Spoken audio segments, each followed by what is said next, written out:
Hola amigos y amigas de YouTube, en el siguiente video les traigo una recopilación de historias sobre asesinos seriales. Espero que les guste y disfruten.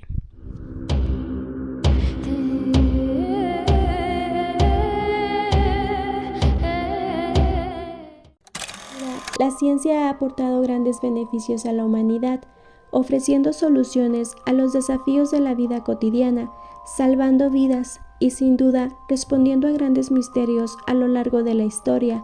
En pocas palabras, la ciencia es una de las vías más importantes de acceso al conocimiento. ¿Y la ética? ¿Qué es la ética?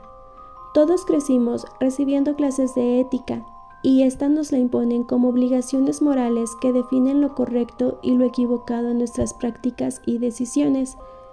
Pero ¿qué pasa si relacionamos la ética y la ciencia? Entendemos entonces que al practicar la ciencia tenemos la obligación moral de hacer lo correcto. Pero ¿qué pasa si no es así? En el transcurso de la historia y de los muchos avances de la humanidad ocurridos gracias a la ciencia, la cual lamentablemente ha sido practicada sin ética, pues sin duda el acto de crueldad humana ocurrido durante la Segunda Guerra Mundial es el más trágico y conocido, pues la mayoría conocemos sobre los nazis liderados por Hitler. Sin embargo, estos hechos han ocultado otros episodios de crueldad humana, y así como hizo el doctor Joseph Mengele con sus despiadados experimentos humanos en campos de concentración, existió otro hombre aún más cruel que Mengele y quien actuaba también en el nombre de la ciencia. Es el Escuadrón 731, comandado por el doctor Shiro Ishii, conformado por científicos japoneses quienes llevaron a cabo letales experimentos con seres humanos mientras estos estaban vivos, infligiéndoles grandes sufrimientos, usando armas biológicas a gran escala durante la ocupación de China en el marco de la Segunda Guerra Mundial. Si quieres saber más al respecto, quédate conmigo al final del video.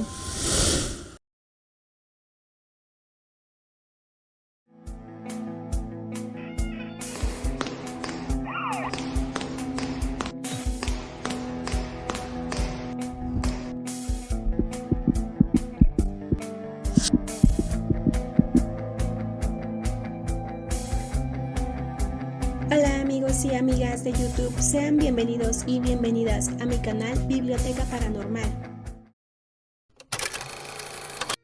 El Escuadrón 731 fue una unidad de investigación secreta del Ejército Imperial japonés. Sus orígenes hay que situarlos en el contexto de la expansión del Japón imperial en el continente asiático durante los años 30 y que concluyó hasta el fin de la Segunda Guerra Mundial en 1945. En septiembre de 1931, los japoneses invadieron la región de Manchuria en el norte de China.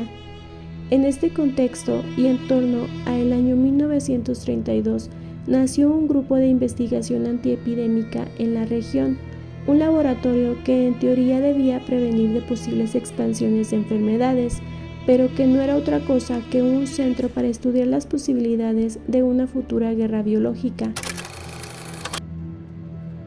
Al frente se situó Shiro Ishii, quien estudió medicina, ingresó en el ejército y en 1922 fue asignado al hospital del primer ejército y a la Escuela Médica Militar de Tokio.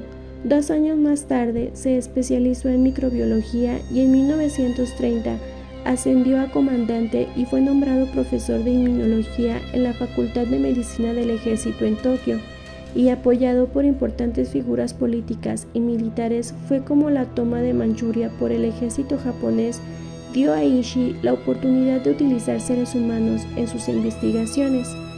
En el año de 1932 comenzó sus experimentos preliminares sobre una guerra biológica en zonas ocupadas de China como parte de un proyecto secreto, bajo la cobertura de un plan para la potabilización de agua para las tropas japonesas en China.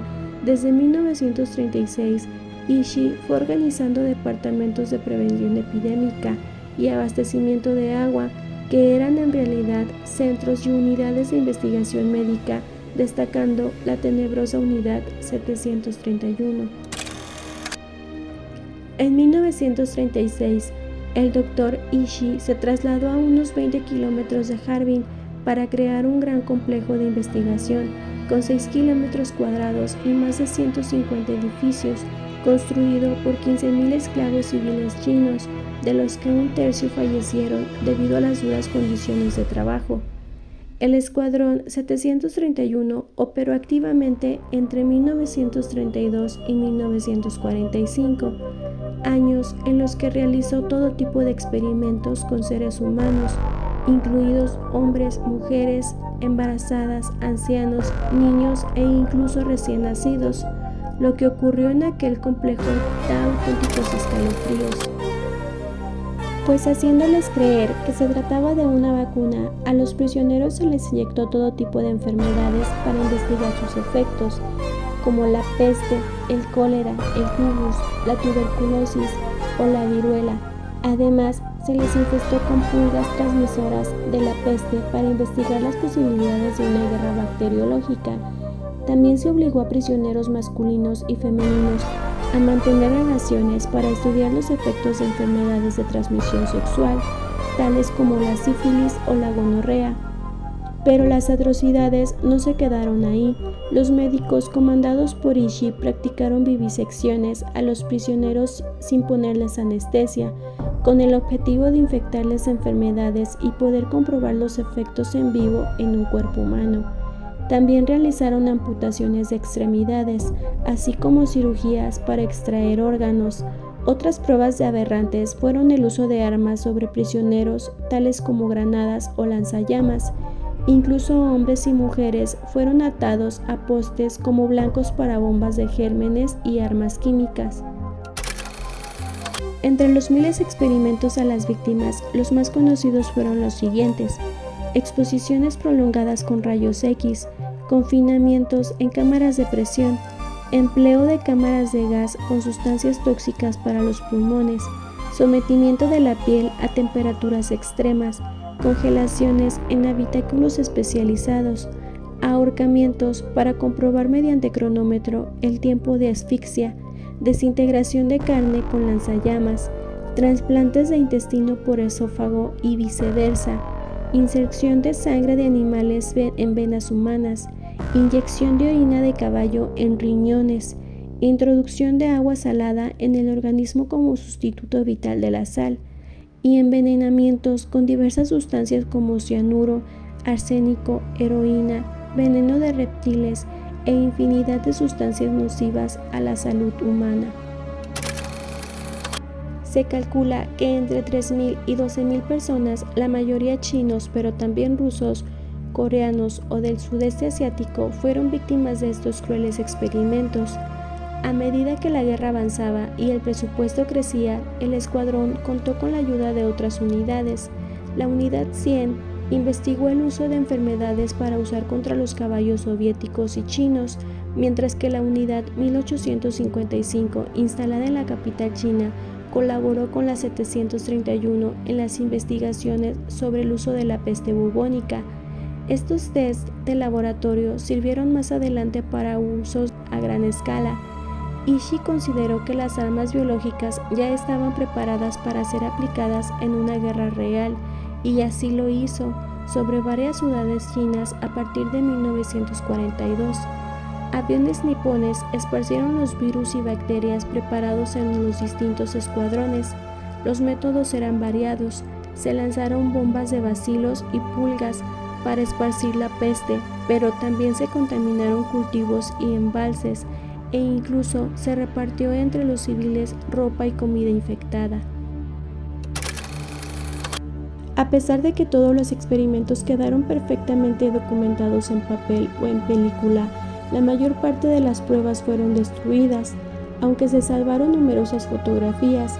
Incluso los centros de experimentación fueron destruidos mediante explosivos durante los días próximos al final de la guerra, previo al asesinato de todos los prisioneros, tanto los infectados como los sanos, así como de los trabajadores civiles chinos, mediante inyecciones de cianuro potásico. Se estima que, en el marco de estos programas, podrían haber sido asesinadas directamente hasta 12.000 personas. aunque algunos historiadores cifran las muertes causadas por el Escuadrón 731 en torno a las 200,000 personas. No obstante, si se estimaran las muertes provocadas por las epidemias, la cifra podría elevarse hasta 580,000. En cualquier caso, los experimentos realizados en estos centros fueron calificados por la Organización de las Naciones Unidas como crímenes de guerra. Mientras que los médicos nazis fueron juzgados, siendo algunos de ellos condenados a muerte o a largas penas de prisión, no hubo ningún juicio contra los médicos del Escuadrón 731. Únicamente 12 oficiales japoneses de bajo rango fueron juzgados por la Unión Soviética. Ishii, quien fingió su propia muerte e intentó huir, fue arrestado por los estadounidenses en el año de 1946. Tanto él como otros integrantes del Escuadrón 731 lograron negociar su inculpación e inmunidad a cambio de todos los datos sobre guerra biológica obtenidos de sus experimentos con seres humanos y sin publicidad alguna. De esta forma, Ishii nunca llegó a ser procesado por crímenes de guerra. Muchos de los científicos implicados en las actividades criminales de las unidades de experimentación continuaron su actividad investigadora después de la guerra, siendo incluso protegidos. Ishii abrió una clínica de atención gratuita y murió en Tokio de un cáncer de garganta tras convertirse al cristianismo en 1959. Tenía 67 años de edad. Sin duda, una historia real que resulta perturbador imaginarla, y aunque no hace muchos años salió a la luz, aún hay mucha gente que desconoce su existencia, pues como lo mencioné al inicio, se vio opacada por otros acontecimientos, como los experimentos de Joseph Mengele, por poner el mejor ejemplo y de gran similitud. Aunque en lo personal, y creo que así resultará para muchos, me es más impactante lo realizado por Shiro Ishii y su Escuadrón 731.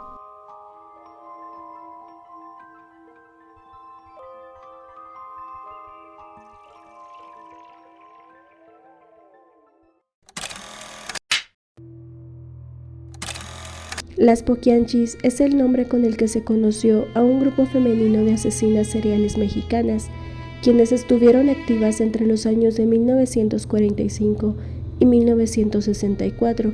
Principalmente operaban en las ciudades de San Francisco del Rincón y León, Guanajuato, México, así como también en Lagos de Moreno, Jalisco, y enterraban los cuerpos de sus víctimas en la ciudad de Purísima del Rincón, Guanajuato.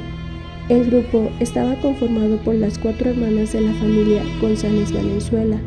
Sus nombres eran María de Jesús, María Luisa, María del Carmen y Delfina González Valenzuela, quien era la mayor de las hermanas y la líder del grupo, nacidas en El Salto, Jalisco, México.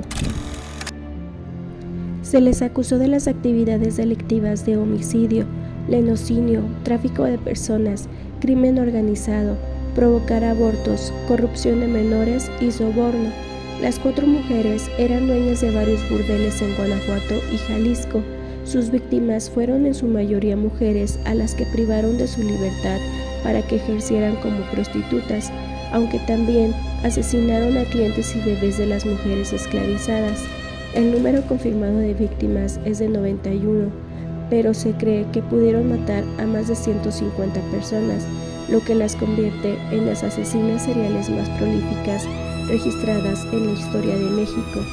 Si quieres conocer su historia y sus actos aberrantes, quédate conmigo al final del video.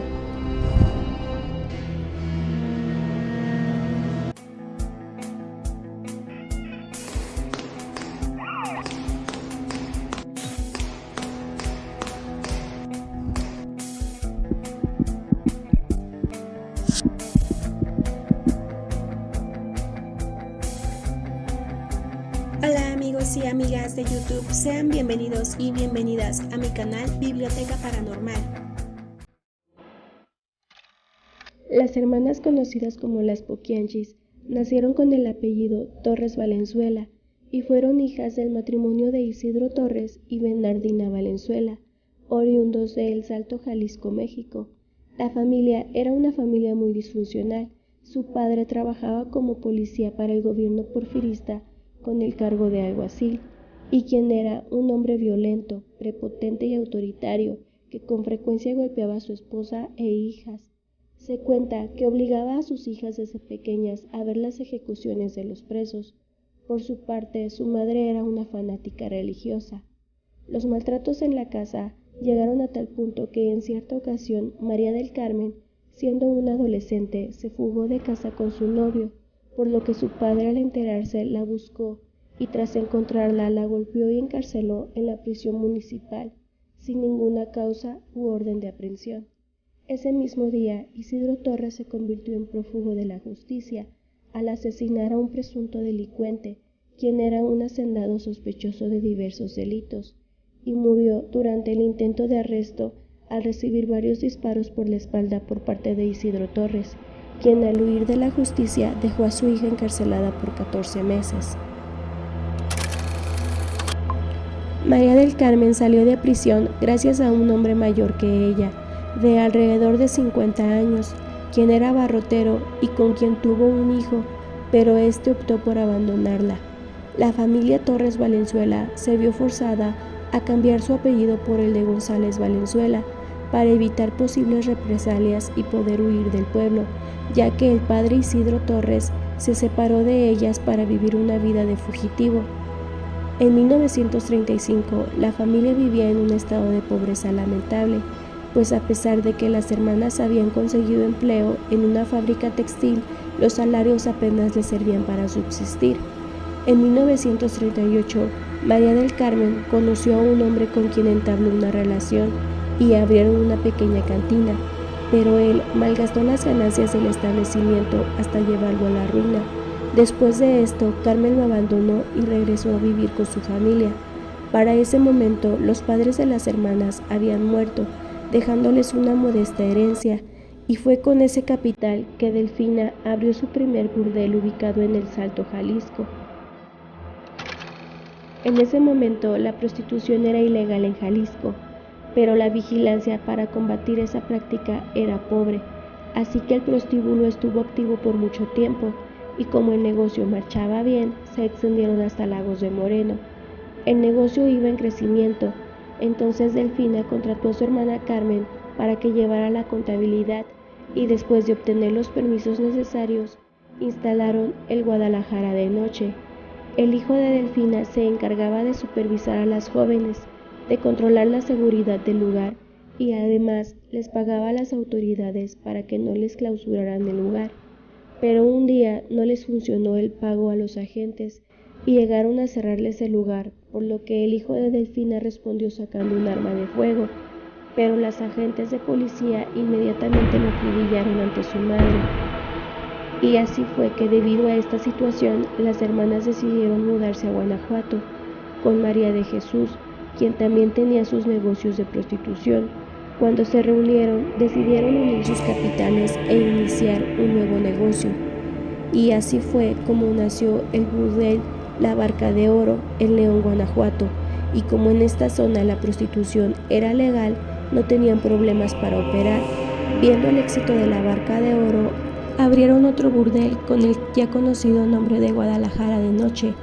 El local de La Barca de Oro pertenecía a un hombre que le apodaban el Poquianchis.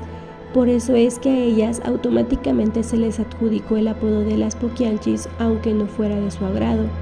Las mujeres que ahí trabajaban, en su mayoría niñas entre 12 y 15 años, eran engañadas o compradas a tratantes. El sistema con el que operaba el burdel era semejante al peonaje empleado durante el Porfiriato, pues las cautivas estaban obligadas a comprarle a las madrotas suministros como ropa y comida a precios arbitrarios, acumulando así inmensas deudas. Entonces eran forzadas a prostituirse para poderles pagar. Según el relato de las hermanas González Valenzuela, las técnicas que usaban para instalar un prostíbulo consistía primeramente en hacer amistad con las autoridades para estar protegidas. En muchas ocasiones se hicieron amantes y proporcionaron dinero a funcionarios locales para asegurar que su negocio no fuera cerrado. Ya instaladas en sus cabarets, Las poquianchis contrataban personas para que recorrieran la república en busca de adolescentes de entre 12 y 15 años de edad y por medio del engaño y la extorsión las condujeran a sus negocios, donde una vez que entraban eran mantenidas en cautiverio para prostituirlas. La Secretaría de Salud emitía tarjetas de control falsas que las poquianchis utilizaban para presumir de que las muchachas estaban sanas. En 1964, Catalina Ortega, una de las más recientes muchachas en llegar al prostíbulo, logró escapar y se presentó a la comandancia de la Policía Judicial de León, Guanajuato. Las autoridades giraron una orden de aprehensión y se dirigieron a San Francisco del Rincón. Ahí detuvieron a Delfina y a María de Jesús, pues María Luisa logró escapar. Algunas mujeres rescatadas dieron testimonio de los hechos y contaron a los judiciales cómo algunas de sus compañeras fueron golpeadas y torturadas por sus patrones, e incluso varias fueron asesinadas y enterradas dentro del mismo predio donde eran explotadas. Las víctimas relataron a las autoridades que nunca las dejaban salir de las casas de citas y que cuando resultaban embarazadas les practicaban abortos, y en caso de nacer los niños, estos eran asesinados. También asesinaban a aquellas prostitutas que ya no les servían, sepultándolas vivas en un panteón clandestino ubicado en el poblado de San Ángel, en Purísima del Rincón, Guanajuato. Delfina desarrolló un método de secuestro que dejaba mayores ganancias. Acudían a rancherías o pueblos cercanos, donde buscaban a las niñas más bonitas, no importaba si tenían 12, 13 o 14 años de edad. Llevaban cómplices masculinos que si las sorprendían a solas, simplemente las secuestraban, o si estaban acompañadas de sus padres, generalmente campesinos, se les acercaban y les ofrecían darles trabajo a las hijas como sirvientas. Las jovencitas que apenas llegaban al burdel eran desnudadas por completo y examinadas. Si consideraban que tenían suficiente carne, los ayudantes que habían contratado se encargaban de abusar de ellas uno tras otro, y si lloraban o se resistían, las golpeaban. Después eran bañadas con cubetadas de agua helada, les daban vestidos y las sacaban por la noche a que comenzaran a atender a la clientela del bar, bajo amenazas de muerte. Los clientes se mostraban siempre encantados de encontrar niñas de tan corta edad, por lo que el negocio prosperó rápidamente. Las jovencitas eran alimentadas solamente con 5 tortillas duras y un plato de frijoles. Cuando una de las mujeres llegaba a cumplir 25 años, las poquianchis ya las consideraban viejas y procedían entonces a entregársela a Salvador Estrada Bocanegra, el verdugo, quien la encerraba en uno de los cuartos del rancho sin darle de comer ni beber por varios días. Entraba constantemente para patearla y golpearla con una tabla de madera en cuyo extremo había un clavo afilado. Una vez que la mujer estaba tan débil que ya no podía ni siquiera intentar defenderse, el verdugo la llevaba a la parte de afuera del rancho y tras cavar una zanja profunda la enterraba viva. A otras les aplicaban planchas calientes sobre la piel, las arrojaban desde la azotea para que murieran al caer o las destrozaban la cabeza a golpes. Si una de las jovencitas se embarazaba, padecía anemia y estaba demasiado débil para atender a sus clientes, era asesinada. Los bebés que llegaron a nacer fueron asesinados y enterrados, con excepción de un niño, al que guardaron para vendérselo a un cliente que quería experimentar con él. También practicaban abortos clandestinos en las jóvenes más populares, con tal de no perder esa fuente de ingresos. Las mujeres además eran obligadas a limpiar el lugar, a cocinar y a atender. María Auxiliadora Gómez, Lucila Martínez del Campo, Guadalupe Moreno Quirós, Ramona Gutiérrez Torres, Adela Mancilla Alcalá y Esther Muñoz, apodada La Picochulo, fueron algunas de las víctimas que después de ser prostituidas se convirtieron en celadoras y castigadoras a cambio de que las poquianchis respetaran sus vidas. Cuando alguna de las niñas nuevas no quería ceder ante el capricho de algún cliente, ellas se encargaban de arrastrarla de los cabellos por todo el burdel, llevarla a un cuarto y darle de palazos hasta dejarla inconsciente. La Picochulo se hizo despiadada, pues gustaba de matar a palazos a las muchachas, destrozándoles la cara y el cráneo. Entre los muchos mitos creados en torno a este caso, la prensa amarillista creó el de los ritos satánicos. Se afirmó que hacia 1963 las Poquianchis incursionaron en el satanismo. Alguien les dijo que si ofrecían sacrificios al diablo, ganarían más dinero y tendrían protección. Desde ese momento, cada vez que llegaban nuevas niñas reclutadas, eran iniciadas en un extraño ritual, el cual consistía en encender veladoras, formando una estrella de 5 puntas. Luego llevaban un gallo, el cual era sacrificado. Entonces, Delfina y sus hermanas se desnudaban para untarse la sangre del animal. Desnudaban además a las niñas nuevas, quienes eran violadas y sodomizadas por los cuidadores. Después, sus ayudantes llevaban a la habitación a algún animal, un macho cabrío o un perro, y obligaban a las niñas a realizar un acto zoofílico. Se dice también que le quitaban la carne a los cadáveres de las muchachas que iban asesinando para venderla por kilo en el mercado. Las Poquianchis fueron detenidas debido a que los oficiales que las protegían habían sido removidos de sus cargos con el cambio de gobierno. Así que cuando la mujer que logró escapar llega a acusarlas con la policía, ya no hay nadie que oculte el caso, y al ir a investigar, las autoridades descubrieron a 17 mujeres y niños sucios, golpeados y desnutridos, además del cementerio clandestino del que se recuperaron más de 91 cuerpos.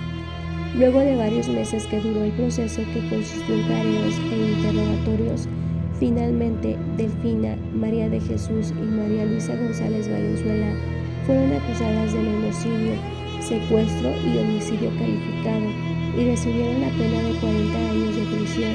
Sin embargo, 2 de ellas murieron tras las rejas antes de obtener su libertad. En 1949, María del Carmen murió de cáncer. Delfina murió en 1968 después de caerle sobre la cabeza una cubeta con cemento. María Luisa perdió la vida en su celda en 1984, luego de ser consumida por un cáncer hepático, y María de Jesús obtuvo su libertad eventualmente y falleció fuera de prisión. El caso de las Poquianchis fue tan famoso que incluso se realizaron obras de teatro y películas como Las Poquianchis de 1976, así como un libro llamado Las Muertas, además de que en el año 2011 la serie Mujeres Asesinas hicieron un capítulo sobre las Poquianchis, dándole el nombre de las cotuchas empresarias. Y bueno, sin duda, una historia llena de actos atroces que resulta difícil de imaginar. ¿Tú ya la conocías?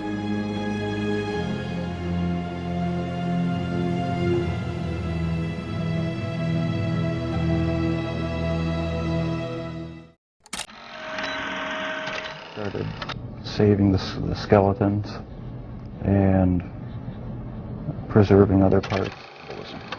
It made me feel like they were a permanent part. Jeffrey Dahmer, también conocido como el caníbal de Milwaukee o el monstruo de Milwaukee, fue un asesino en serie y delincuente sexual estadounidense que cometió el asesinato y desmembramiento de 17 hombres y adolescentes entre los años de 1978 y 1991. Muchos de sus asesinatos involucraron la necrofilia, el canibalismo y la preservación permanente de partes del cuerpo de sus víctimas.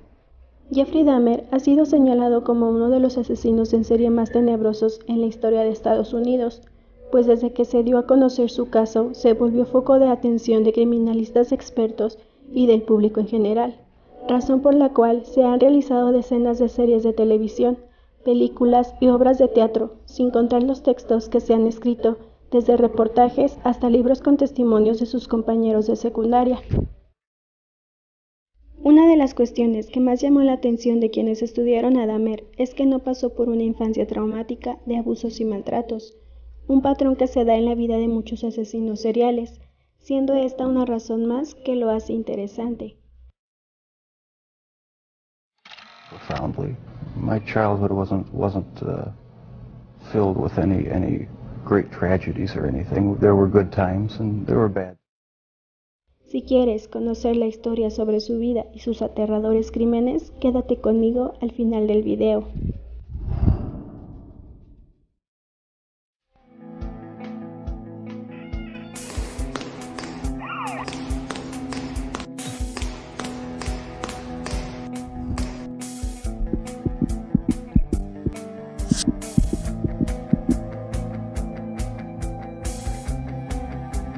Hola amigos y amigas de YouTube, sean bienvenidos y bienvenidas a mi canal Biblioteca Paranormal. Jeffrey Lionel Dahmer nació el 21 de mayo de 1960 en Milwaukee, Wisconsin, Estados Unidos. Fue el primero de 2 hijos del matrimonio de Joyce Annette y de Lionel Herbert Dahmer. Algunas fuentes informan que Dahmer fue privado de atención cuando era un bebé. Otras fuentes, sin embargo, sugieren que Dahmer fue en general mimado por ambos padres cuando era un bebé y un niño pequeño. En la escuela primaria, Dahmer era considerado tranquilo y tímido. En octubre de 1966, la familia se mudó a Doylestown, Ohio, y en diciembre, Joyce dio a luz a su segundo hijo, David. Ese mismo año, el padre de Dahmer logró su licenciatura y empezó a trabajar como químico analítico. Desde una edad temprana, Dahmer manifestó su interés por los animales muertos, fascinación que pudo haber comenzado cuando a los 4 años vio a su padre sacar huesos de animales de debajo de la casa.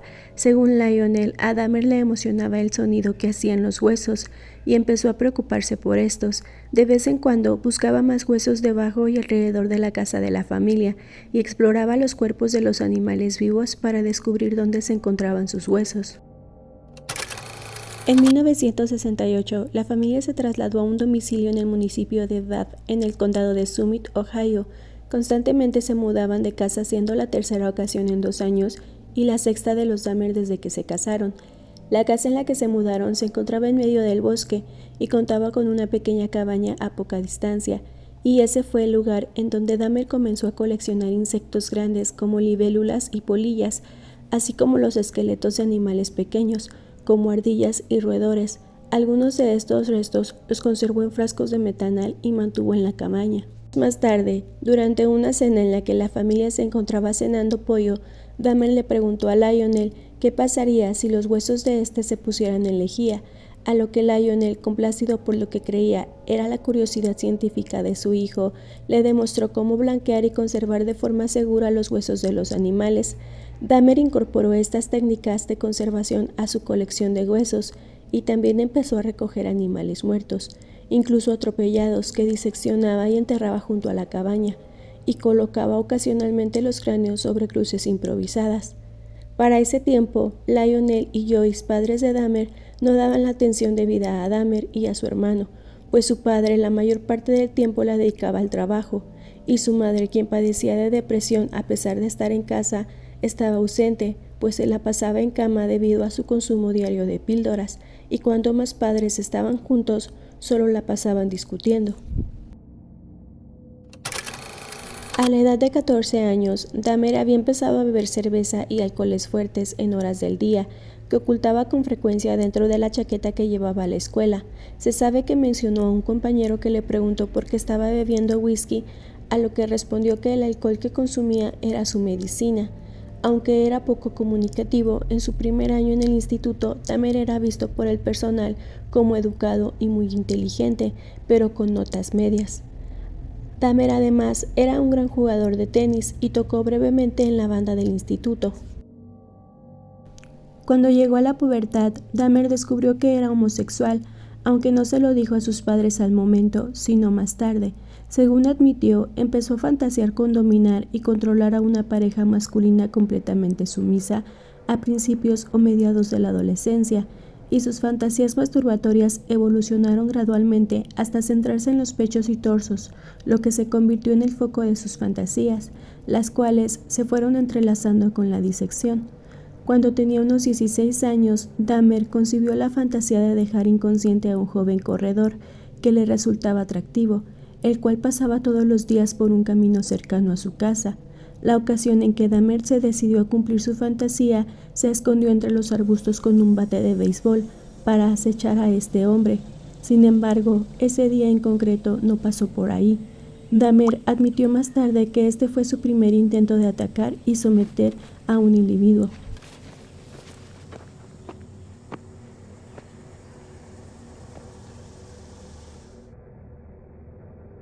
Entre sus compañeros del instituto, Dahmer se convirtió en una especie de payaso de la clase, que a menudo organizaba bromas, las que llegaron a conocerse como hacer un Dahmer. Estas incluían hacer sonidos con la boca y simular ataques epilépticos o parálisis cerebral, en la escuela y en ocasiones en centros comerciales. En septiembre de 1977, ambos padres decidieron divorciarse, por lo que se lo contaron a sus hijos que deseaban hacerlo amistosamente. Lionel, su padre, se marchó de la casa a principios de 1978. En mayo de 1978, Dahmer se graduó en el instituto y el divorcio de los padres de Dahmer finalizó el 24 de julio de ese mismo año, y en consecuencia a Joyce se le concedió la custodia de su hijo menor. Como Dahmer ya era mayor de edad, se quedó en casa viviendo solo. Dahmer cometió su primer asesinato en 1978, 3 semanas después de su graduación. El día 18 de junio, Dahmer recogió a un joven de casi 19 años llamado Stephen Hicks, quien estaba haciendo autostop con el objetivo de ir a un concierto de rock. Dahmer atrajo al joven a la casa con el pretexto de beber. Hicks aceptó acompañar a Dahmer, quien ya se encontraba viviendo solo en ese momento. Según Dahmer, la visión de Hicks con el pecho desnudo, de pie al lado de la carretera, despertó sus sentimientos sexuales, aunque cuando Hicks empezó a hablar de chicas, sabía que cualquier insinuación sexual que hiciera sería rechazada. Tras varias horas de hablar, beber y escuchar música, Hicks quería irse y yo no quería que se fuera, mencionó Dahmer, por lo que lo golpeó con una mancuerna de 4,5 kilos. Más tarde declaró que golpeó a Hicks 2 veces por detrás, mientras este estaba sentado en una silla. Cuando Hicks cayó inconsciente, Dahmer lo estranguló hasta la muerte con la barra de la mancuerna. Luego despojó la ropa del cuerpo de Hicks antes de explorar su pecho con sus manos, para luego masturbarse mientras estaba sobre el cadáver. Después de darse cuenta de lo que había hecho, Dahmer pensó en deshacerse del cuerpo de Hicks, por lo que lo diseccionó y lo metió en una bolsa de basura, para más tarde por la noche ir a tirarlo, pero no le fue posible, ya que en el camino fue detenido por una patrulla por ir manejando de manera errática. Cuando el policía se acercó a la ventanilla de su vehículo, solicitó su identificación y tras ver aquella bolsa en el asiento le preguntó qué era lo que contenía, a lo que Dahmer respondió que era solo basura y que como no podía dormir le pareció buena idea ir a tirarla. Afortunadamente para Dahmer, su historia convenció al policía y este lo dejó ir. Dahmer decidió regresar el cadáver a su casa para enterrarlo en un espacio entre debajo de su casa, algo similar a lo que hacía John Wayne Gacy. 6 semanas después del asesinato de Hicks, el padre de Dahmer volvió a su casa, donde descubrió que Jeffrey estaba viviendo solo.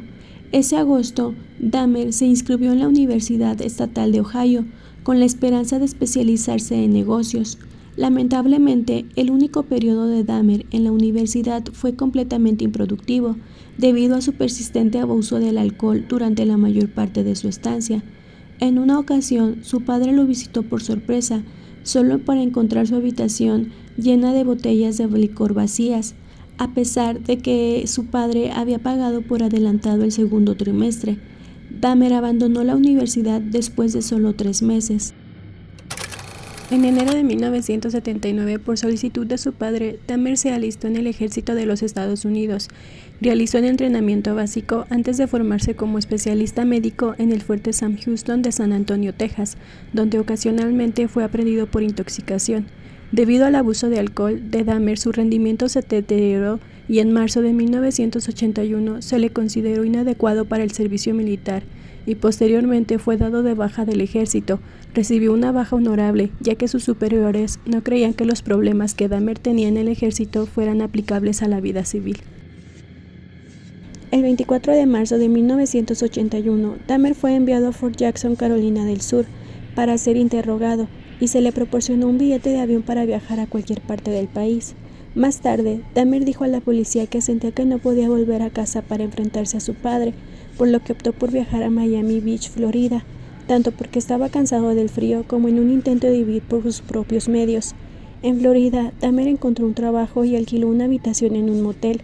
Sin embargo, gastó la mayor parte de su salario en alcohol, lo que provocó que pronto fuera desalojado por falta de pago. Al principio pasaba las tardes en la playa, mientras seguía trabajando en la tienda de bocadillos, hasta que llamó por teléfono a su padre y le pidió volver a Ohio en septiembre de ese mismo año. Tras su regreso a Ohio, Dahmer vivió inicialmente con su padre. Siguió bebiendo en exceso y 2 semanas después de su regreso fue arrestado por embriaguez y alteración del orden público, y en consecuencia se le impuso una multa de $70 y una condena de 10 días de cárcel. El padre de Dahmer trató sin éxito de desintoxicar a su hijo del alcohol, por lo que en diciembre de 1981 su padre lo envió a vivir a West Allis, Wisconsin, con su abuela, quien era el único miembro de su familia con el que mostraba algún tipo de afecto. Esperaban que su influencia, además del cambio de ubicación, pudiera persuadir a Dahmer para que dejara de beber, encontrara un trabajo y viviera responsablemente. Al principio, la convivencia de Dahmer con su abuela era armoniosa, y a principios de 1982, Dahmer encontró empleo como flebotomista en el Centro de Plasma Sanguíneo de Milwaukee, donde mantuvo este trabajo durante un total de 10 meses antes de ser despedido. Poco antes de perder su trabajo, Dahmer fue arrestado por exposición indecente, pues el día 8 de agosto de 1982, en el parque de la Feria Estatal de Wisconsin, se le observó exponerse frente a 25 personas, incluidas mujeres y niños. En enero de 1985, Dahmer fue contratado como mezclador en la fábrica de chocolate Ambrosia de Milwaukee. También se sabe que robó un maniquí masculino de una tienda, el cual utilizó brevemente para su estimulación sexual, hasta que su abuela descubrió el objeto guardado en un armario y decidió contarlo a su padre, quien exigió que se deshiciera de él. A finales de 1985, Dahmer había empezado a frecuentar regularmente bares y casas de baño, pero durante sus encuentros sexuales se frustró al ver que sus parejas se movían durante el acto. Tras su detención, declaró: "Me entrené para ver a las personas como objetos de placer en lugar de como personas". Por ello, a partir de junio de 1986, administraba somníferos a sus parejas, que les daba mediante licor con sedantes, para luego esperar a que se durmieran y realizar diversos actos sexuales, hasta que lo corrieron de dichos lugares, pues ya había reportes de clientes que habían sido sus víctimas. Después de este suceso, Dahmer leyó un informe en un periódico sobre el próximo funeral de un hombre de 18 años, por lo que concibió la idea de robar el cadáver recién enterrado y llevárselo a casa. Según Dahmer, intentó desenterrar el ataúd del suelo, pero encontró el suelo demasiado duro y abandonó el plan.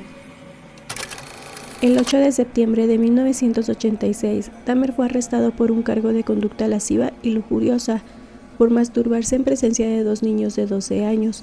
Al principio afirmó que solo había estado orinando, sin saber que había testigos, pero pronto admitió el delito y se le cambió el cargo por conducta desordenada, y el 10 de marzo de 1987 se le sentenció a 1 año de libertad condicional con instrucciones adicionales de someterse a terapia. El 20 de noviembre de 1987, Dahmer, quien en ese momento residía con su abuela, se encontró con un hombre de 25 años de Michigan, Steven Tuomi, en un bar, y lo convenció de que fuera con él a un hotel, donde Dahmer había alquilado una habitación para la noche. Según este último, no tenía intención de asesinar a Tuomi, sino que pretendía simplemente drogarlo y acostarse a su lado mientras exploraba su cuerpo. A la mañana siguiente, sin embargo, Dahmer se despertó y encontró a Tuomi tumbado bajo él en la cama, con el pecho aplastado y con moretones negros y azules.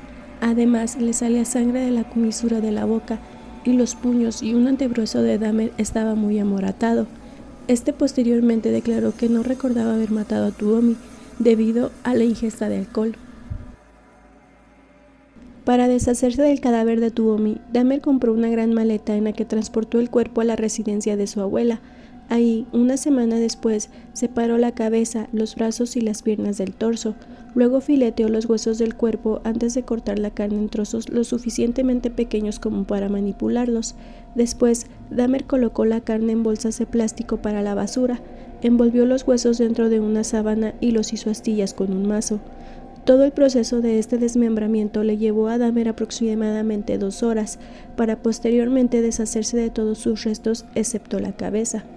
Durante las 2 semanas siguientes al asesinato de Tuomi, Dahmer conservó la cabeza de la víctima envuelta en una manta, para luego hervirla en una mezcla de un detergente industrial a base de basicidad y lejía, en un esfuerzo por conservar el cráneo, que luego utilizó como estímulo para su masturbación. Finalmente, el cráneo se volvió demasiado frágil por este proceso de blanqueo, por lo que Dahmer lo pulverizó y se deshizo de él. En una ocasión, con Dahmer ya viviendo por su cuenta en un departamento de la esquina de la calle 25 y la calle State en Milwaukee, el día 27 de mayo de 1991, una de sus víctimas, el joven Conerak de 14 años, había escapado del departamento de Dahmer y había sido encontrado por 3 mujeres jóvenes mientras caminaba desnudo y notablemente fuera de sí. Pocos minutos antes de que la policía pudiera llegar al lugar, Dahmer intentó llevarse al chico, asegurando que solo estaba ebrio. Cuando la policía llegó, Dahmer contó que lo conocía y que solo iba a llevárselo a casa. Los 2 oficiales que atendieron al llamado creyeron la historia de Dahmer y llevaron a Conerak al departamento de este. Según consta en reportes, la policía no notó nada extraño en el hogar rentado de Dahmer, de entonces 31 años, ni siquiera el olor fétido que despedía en sus habitaciones, tampoco que el menor de edad al que habían encontrado en la calle estaba sangrando y sin poder decir una sola oración. Los oficiales abandonaron la escena y dejaron al chico de 14 años en la casa de Dahmer, que hasta ese momento había violado, asesinado, comido y profanado los cuerpos de 12 jóvenes a lo largo de los últimos años. Jeffrey Dahmer mató a 17 jóvenes entre 1978 y 1991. De estas víctimas, 12 fueron asesinadas en su departamento. Otras 3 víctimas fueron asesinadas y desmembradas en la residencia de su abuela en West Allis.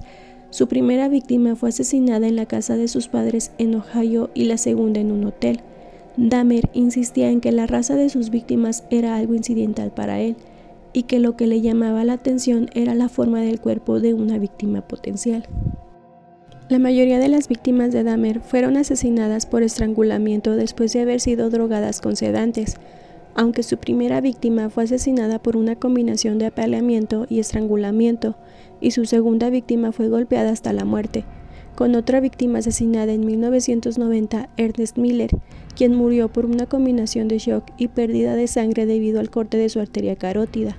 A 4 de las víctimas de Dahmer asesinadas en 1991 se les practicaron agujeros en el cráneo, a través de los cuales Dahmer inyectó ácido clorhídrico, o más tarde agua hirviendo en los lóbulos frontales, esto con la intención de inducir a un estado permanente de sumisión y así convertirlos en un tipo de zombie.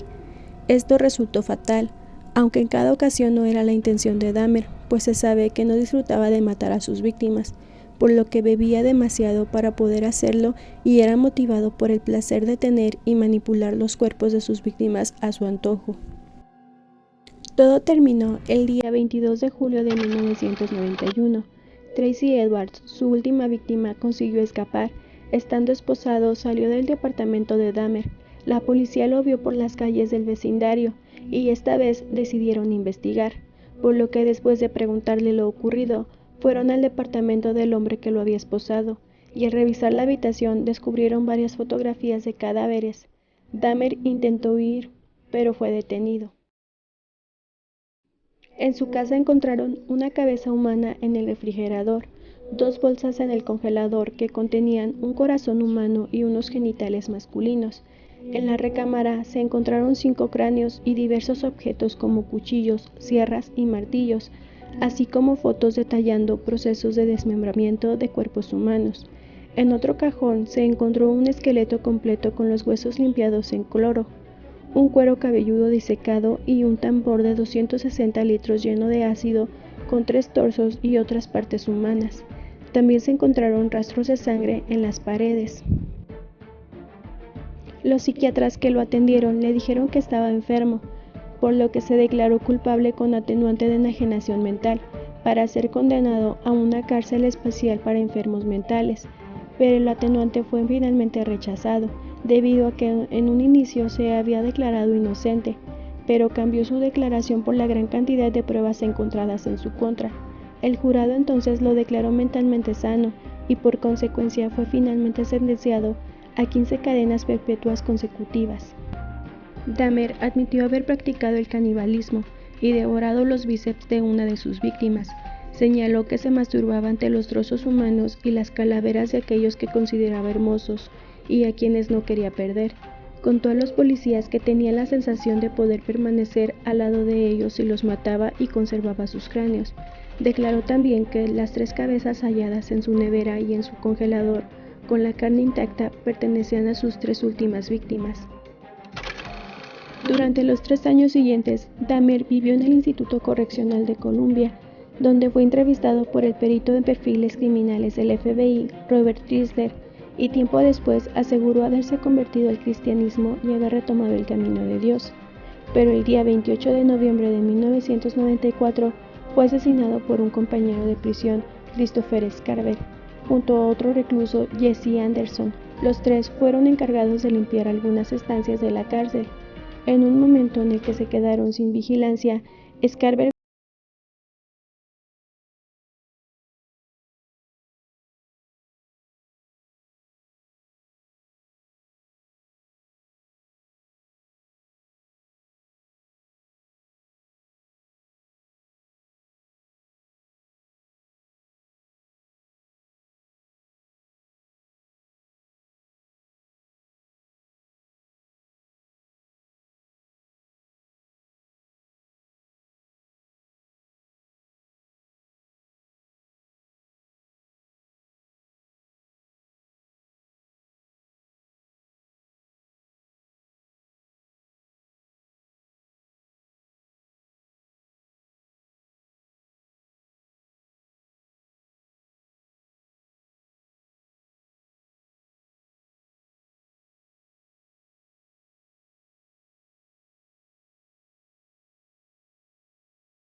Elizabeth Bathory, conocida también como la Condesa Sangrienta, pasó a la historia por haber sido acusada y condenada de ser responsable de una serie de crímenes, los cuales fueron motivados por el miedo a perder su juventud y el atractivo, pues se dice que Elizabeth se bañaba con sangre de jóvenes vírgenes.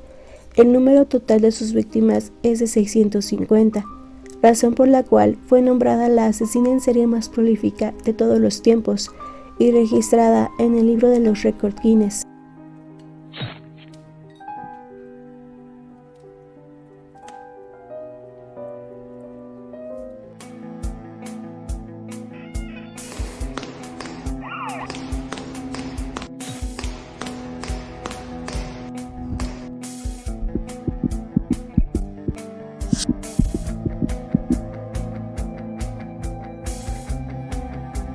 Hola amigos y amigas de YouTube, sean bienvenidos y bienvenidas a mi canal Biblioteca Paranormal. Elizabeth Bathory nació el día 7 de agosto del año 1560 en Hungría, perteneciente a una de las familias más antiguas y adineradas de Transilvania. Entre su parentela se encuentran poderosos personajes como un cardenal, varios príncipes y un primo que fue primer ministro de Hungría. También algunos más singulares como un tío que adoraba a Satán, una tía bisexual de nombre Carla y un hermano mayor cruel y adicto a la bebida, por no mencionar a su antepasado Black Tapes, el empalador, o mejor conocido como Drácula. La mayoría de los investigadores señalan que la endogamia, es decir, la unión o reproducción entre miembros de su misma familia, fue la culpable de sus atroces instintos. En su infancia, Elizabeth fue una niña inteligente, educada en la política, la ciencia y las artes. Hablaba 4 idiomas y mostró una gran afición por la astronomía y la alquimia. A la edad de 4 o 5 años, Elizabeth ya sufría ataques de rabia intensa, lo que actualmente podríamos identificar como epilepsia. A la edad de 11 años, se comprometió con el barón Ferenc Nadasdy, de 26 años, hijo de otra familia húngara perteneciente a la aristocracia. Un año después de su compromiso, Elizabeth comenzó a vivir en el castillo de la familia Nadasdy, pero cumplidos los 13 años, quedó embarazada de uno de los sirvientes.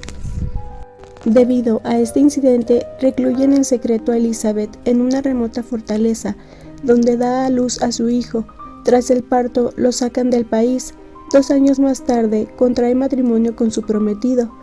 Pero al poco tiempo de casarse y durante largas temporadas, Elizabeth empezó a encontrarse muy sola en el castillo, ya que el conde fue un general del ejército, al que se le conocía como el Caballero Negro, y quien tenía que acudir al campo de batalla. Es entonces cuando Elizabeth comienza a interesarse por el mundo del esoterismo, rodeándose de una siniestra corte de brujos, hechiceros y alquimistas. Provocado quizás por aburrimiento a tanto tiempo en soledad, Elizabeth pone en práctica algunas de las técnicas de tortura preferidas de su marido, como introducir finas agujas debajo de las uñas de sus sirvientas, dar llaves o monedas al rojo vivo para quemar las manos de las doncellas o tirarlas a la nieve para después echarles agua fría hasta verlas morir congeladas. Sea como fuere, la crueldad de la condesa hacía temblar hasta los mismísimos cimientos de su castillo. Por otra parte, Ferenc y Elizabeth apenas se veían debido a las actividades de guerra de él, así que no fue hasta el año 1585, 10 años después de su matrimonio, cuando Elizabeth tuvo a su primera hija, Ana. En los 9 años siguientes tuvo 3 más, a quienes puso por nombre Úrsula, Caterina y Pablo. El día 4 de enero de 1604, el Caballero Negro de Hungría muere en una súbita enfermedad durante una de sus batallas. Ella se queda viuda con tan solo 44 años. Es aquí cuando se inician sus verdaderas atrocidades, cuando la crueldad de la condesa despierta y es víctima de su nueva pasión al sadismo. Se dice que lo primero en realizar fue echar de su castillo a su muy odiada suegra Úrsula. Seguidamente manda encerrar en los sótanos a las muchachas que ésta protegía, donde además recibieron toda clase de castigos, y a partir de entonces se siente libre de desarrollar sus propias perversiones sexuales, pues además de su gran interés por el mundo esotérico, Elizabeth siente preferencia por las relaciones amorosas con personas de ambos sexos, y no solo se acuesta con sus doncellas, sino que les propina toda clase de correctivos. Como ejemplo, se cuenta que a una chica que hablaba mucho hizo que le cosieran la boca, a otra de sus criadas le prendió fuego en el vello púbico, e incluso a una camarera que tenía fama de coqueta y libertina fue obligada a sentarse en una parrilla al rojo vivo, de donde no le levantaron hasta 2 horas después. Pero los años pasaban también para Elizabeth, cuya belleza se iba degradando poco a poco, y es entonces que se empieza a preocupar por su físico. Se dice que un día una joven sirvienta estaba peinando a Elizabeth y accidentalmente le dio un tirón de cabello, a lo que Elizabeth en un ataque de rabia le dio tal bofetada que la sangre de la doncella la salpicó. Y así fue que Elizabeth, convencida de que el tramo de piel donde había caído la sangre se veía más joven y saludable, mandó a que cortaran las venas y el cuello de aquella joven y a que llenaran una bañera con su sangre. A partir de este momento, esta clase de práctica se convirtió en su gran obsesión, dando paso a una orgía desenfrenada de asesinatos, en los que se citan más de 650, los cuales se prolongaron por un espacio de 10 años. La depravación de Elizabeth necesitaba de unas manos ejecutoras, pues sin ellas no podría cumplir cada una de sus degeneradas fantasías, por lo que ordenó a algunos de sus sirvientes que raptaran a sus víctimas, especialmente a vírgenes de cuna noble. Durante 11 años, estos secuaces se encargaron de rastrear la región en busca de jóvenes apetitosas para saciar el hambre de Elizabeth, cuya salud iba empeorando por momentos. Una temporada, donde la condesa estuvo enferma en cama, mandó que llevaran una joven doncella para hacerle compañía. Cuando llegó, se arrojó sobre ella, le mordió la mejilla, le arrancó un trozo de hombro con una mordida y le clavó los dientes en un pecho. Por otra parte, empezaron a extenderse rumores por todo el pueblo acerca de que algo raro sucedía en el interior del castillo de la condesa, y no era para menos. Llegó un momento en que ocultar los centenares de cadáveres procedentes de tan macabros asesinatos se convirtió en un gran problema. A veces los escondían bajo las camas, pero el hedor era tan insoportable que tuvieron que trasladar los cuerpos a un campo cercano a la ciudad. La alarma saltó por dos situaciones. Cuando parte de la población descubre más de una docena de niñas sin vida enterradas en las inmediaciones, y cuando una de las jóvenes a las que Elizabeth educaba en el castillo logra escapar de la fortaleza y dar parte a las autoridades, lo que llega a oídos del rey Matías II de Hungría, y este a su vez ordena a un primo de la condesa Elizabeth, el conde Thurzo, a realizar las pesquisas correspondientes. Y es así que el día 30 de diciembre de 1610 el conde Thurzo y sus hombres entran en el castillo de Elizabeth, y lo primero que ven es a una criada en el patio, en estado agónico, tras recibir una paliza que habría fracturado todos los huesos de la ingle.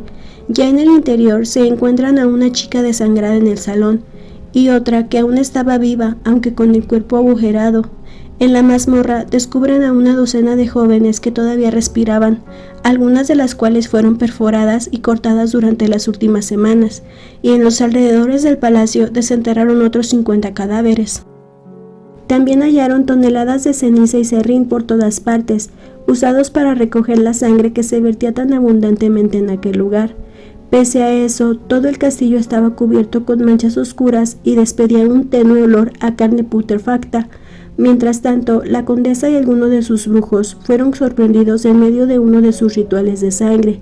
La detención se produjo de forma inmediata y fueron conducidos a prisión. Al contrario de lo que imaginamos, el juicio contra Elizabeth Bathory jamás se llevó a cabo.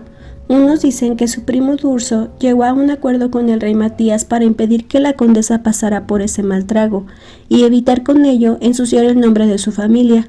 Otros creen que el hechizo de la vampira fue lo que la libró del proceso. Sin embargo, sus cómplices no se salvaron y fueron ejecutados de forma cruel. Se les arrancó los dedos con tenazas al rojo vivo y después terminaron ardiendo vivos en la hoguera. En cuanto a Elizabeth, pese a haber escapado del verdugo, no salió indemne de la causa. Como expiación de sus crímenes, fue condenada a prisión perpetua y a ser emparedada en el castillo de Sei, con tan solo una diminuta rendija por la que le daban comida y agua. Murió 4 años más tarde, a la edad de 54 años. Actualmente es imposible saber qué sucedió realmente. Pues por un lado, las pruebas nos remiten a una asesina en serie depravada y feroz, cuya obsesión era bañarse en sangre humana para mantenerse joven y bella, pero por otro, quizá fuera inocente y tan solo se comportara como una noble más de su época, pues recordemos que en el siglo XVII era común en Hungría castigar cruelmente a sus siervos y pupilos, incluso ejecutar a pequeños delincuentes. Y tal vez la condesa fue señalada por el hecho de ser mujer, pues no era común para esa época que una mujer destacara y menos de esta manera. Y claro, esto no es justificación para sus actos tan atroces y que sin duda nos dejan pensando en lo cruel que puede ser la humanidad consigo misma. Pero ¿tú qué opinas? ¿Crees que es real todo lo que se cuenta sobre Elizabeth Bathory, a quien al día de hoy solo podemos recordar como la temible condesa sangrienta?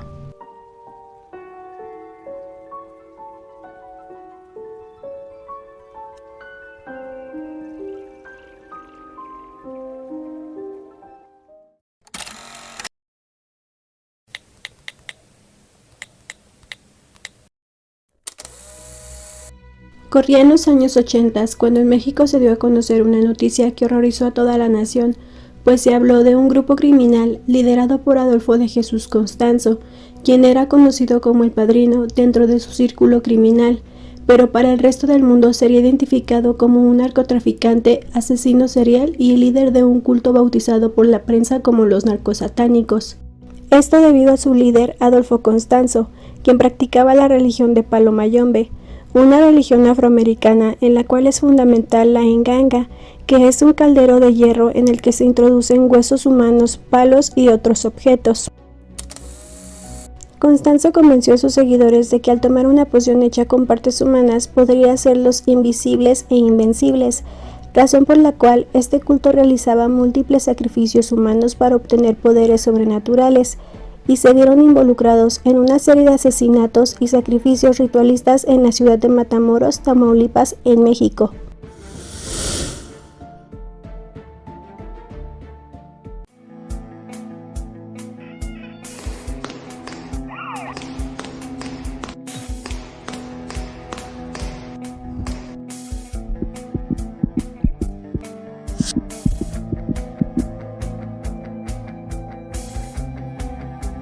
Hola amigos y amigas de YouTube, sean bienvenidos y bienvenidas a mi canal Biblioteca Paranormal. Adolfo de Jesús Constanzo, conocido como el Padrino, nació el 1 de noviembre del año 1962 en Miami, Estados Unidos. Era hijo de Delia Aurora González, una inmigrante cubana que trajo al mundo a su hijo a la edad de 15 años. Constanzo fue bautizado por la religión católica y laboró como monaguillo, pero ya en su adolescencia acompañó a su madre a varios viajes a Haití con el fin de aprender más sobre el vudú haitiano, ya que su madre era una sacerdotisa de una religión creada por esclavos de África, llevados a Cuba, conocida como Palo Mayombe. Los iniciados en esta religión se denominan paleros o paleras, y en ella creen en la existencia de una deidad creadora, Nasambi o Zambia, que interviene en los asuntos humanos. En esta religión es fundamental la enganga o prenda, un caldero de hierro en el que se introducen huesos humanos, palos y otros objetos. Se cree que está habitada por el espíritu de un difunto que se convierte en esclavo del palero o palera. El practicante ordena a la enganga que cumpla sus órdenes, típicamente para curar, pero también para causar daño. Su práctica involucra ritos con sacrificios de animales. Por lo que Constanzo creció involucrándose en este dogma y comenzó a cometer delitos como vandalismo, robo y la venta de drogas. Alrededor del año 1983 a 1984, Adolfo Constanzo arribó a México. Algunos reportes indican que para trabajar como modelo.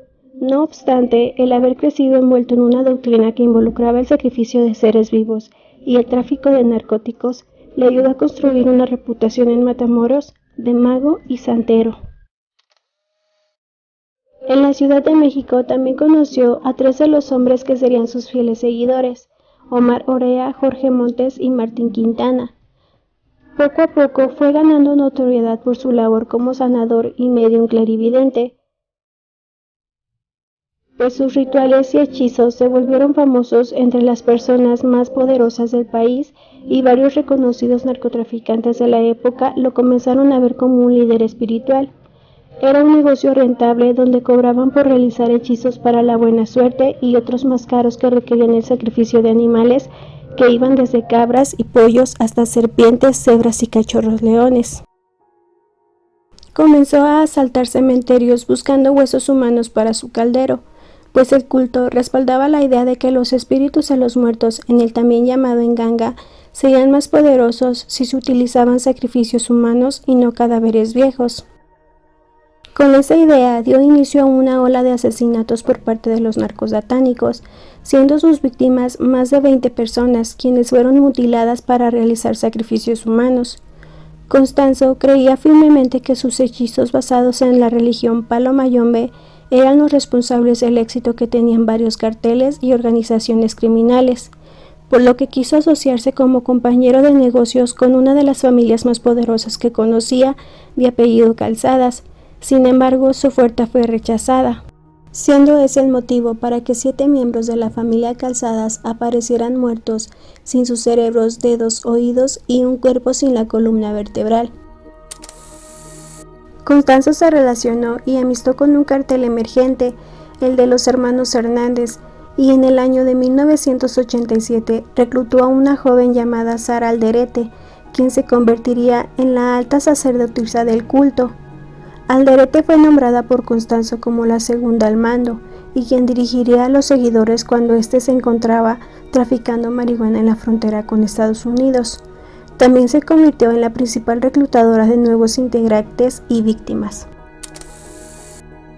En el año 1988, los narcosatánicos se mudaron al rancho Satelena en Matamoros, en una casa en la mitad del desierto, y fue ahí que comenzaron a ejecutar asesinatos con rituales más sádicos y sangrientos, y ahí también albergaban cargamentos de marihuana y cocaína, asesinaban extraños y a miembros de carteles rivales. Se dice que un día Constanzo decidió que el culto necesitaba el cerebro de un estudiante estadounidense, esto con la intención de alimentar a la enganga, y fue así que el día 13 de marzo de 1988 desapareció un estudiante estadounidense de 21 años de edad, llamado Mark Kilroy, y cuyo homicidio y sus detalles desatarían pánico entre las autoridades de México y de Estados Unidos. Ambos países coordinaron una búsqueda, la cual terminaría con un enfrentamiento armado en las calles de Cuauhtémoc, en la capital del país.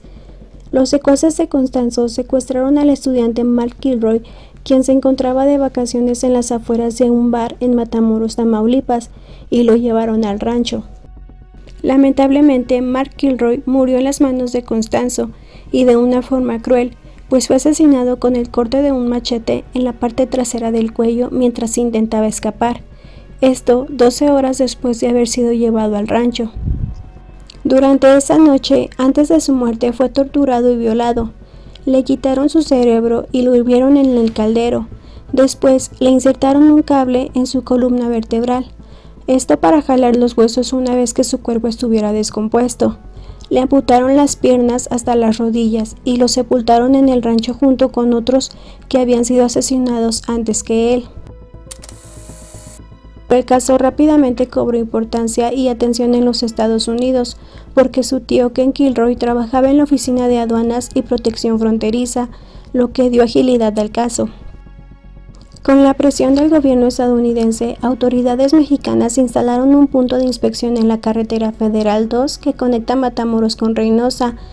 Ahí detectaron a un sujeto de nombre Serafín, el mismo quien había secuestrado junto con otros hombres a Kilroy semanas antes.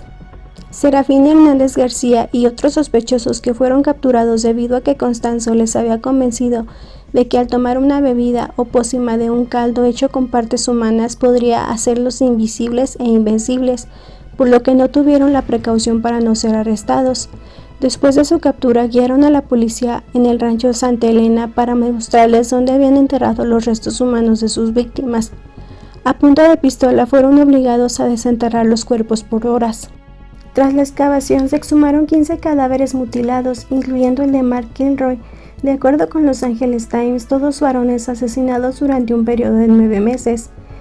3 de los 15 cuerpos nunca fueron identificados. En el rancho, la policía también encontró cargamentos de marihuana, cocaína, armas de fuego y vehículos con teléfonos incorporados. Un lujo en esa época. Además de encontrarse también con calderas con un cerebro humano, cabezas de cabras, tortugas, patas de pollos, monedas y sangre de animales. Los 4 detenidos fueron llevados a las inmediaciones de la Policía Judicial Federal en Matamoros el día 12 de abril, donde en una conferencia de prensa declararon que Constanzo ordenó el asesinato de Kilroy. Cuando los cuerpos en Santa Elena fueron descubiertos el día 11 de abril de 1989, Constanzo logró escapar con Sara Alderete, la madrina, Omar Francisco Orea Ochoa, Martín Quintana Rodríguez y Álvaro de León Valdés, quienes huyeron a la Ciudad de México, donde tenían propiedades. Tras seguir pistas, las autoridades encontraron el departamento en la calle Río Sena de la colonia Cuauhtémoc, a unas cuadras del Ángel de la Independencia y Paseo de la Reforma en México. El 6 de mayo, al llegar al recinto, Constanzo comenzó a disparar a la policía desde la ventana del apartamento y desató un tiroteo. Constanzo quemó billetes en la estufa, pero también aventó monedas y más dinero. Casi una hora después del inicio de la balacera y al verse en desventaja y sin suficientes municiones para continuar la balacera, Constanzo ordenó a De León, uno de sus seguidores, que lo asesinara. Y así fue que ese día Constanzo murió en un departamento de la Ciudad de México a mano de uno de sus más fieles seguidores. Una vez terminado el enfrentamiento, la policía arrestó a Orea Ochoa, a De León, a la madrina y a otros más. Sara Alderete siempre negó estar involucrada y saber de los asesinatos y del tráfico de drogas, y que apenas estaba iniciando su proceso para ser integrante del culto. Omar Francisco Orea Ochoa falleció el 11 de febrero de 1990 por SIDA en prisión. Todos fueron sentenciados con condenas en cárceles. Ovidio Hernández García y Malio Fabio Ponce Torres son los únicos sospechosos que siguen prófugos. Y bueno, así termina esta trágica historia, la cual parece sacada de una película de terror. Pero dime en comentarios tú qué opinas al respecto.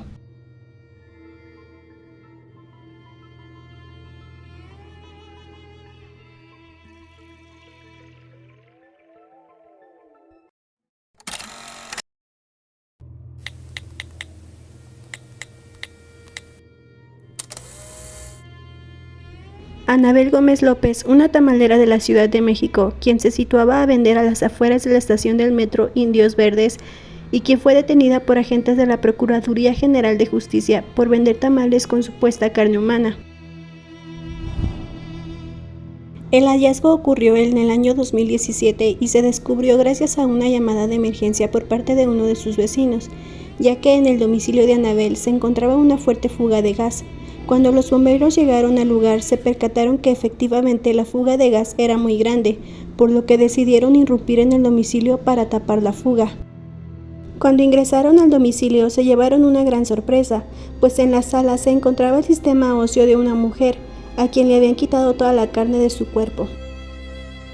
Los bomberos dieron parte a la Procuraduría General de Justicia, y fue entonces que preguntaron entre vecinos en dónde podían localizar a quien habitaba en aquel domicilio, y fue así como dieron con Anabel Gómez López, quien se encontraba en una estación del metro de la Ciudad de México realizando la venta de sus tamales, y en ese momento fue detenida por las autoridades.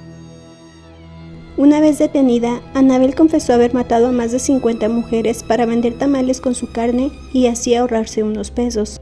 En su declaración confesó que la primera vez fue un día que se gastó lo de la inversión y no tenía para invertir en carne, y por coincidencia ese día se encontró una niña que se perdió y buscaba a sus papás, por lo que la llevó a su casa, pues de ahí le iba a hablar a sus papás para que fueran por ella. En su mochila traía los números y dirección de sus papás, pero el diablo es diablo, confesó, y se dijo a sí misma: Ana, ahí está la carne para tus tamales, y la niña nunca regresó a su casa. Confesó que esa fue la difícil, pues las demás ya hasta les había agarrado el modo de quitarles toda la carne. Me cacharon por la maldita manguera del gas, apenas la había cambiado pues, confesó. Se dice que sus víctimas fueron aproximadamente 50 mujeres. Anabel actualmente enfrenta cargos por homicidio y daños a la salud, ya que la gente que consumía sus tamales no sabían que estaban consumiendo carne humana. No se sabe más del caso, y esto fue todo lo que pude encontrar. ¿Y tú, ya conocías su historia? Pues así como esta, existen más casos de mujeres conocidas también, como la tamalera de la muerte.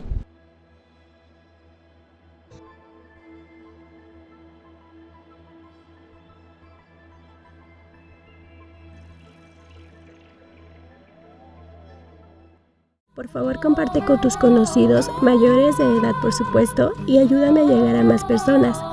No olvides darle like al video y suscribirte si no lo has hecho, y activar la campanita de notificaciones.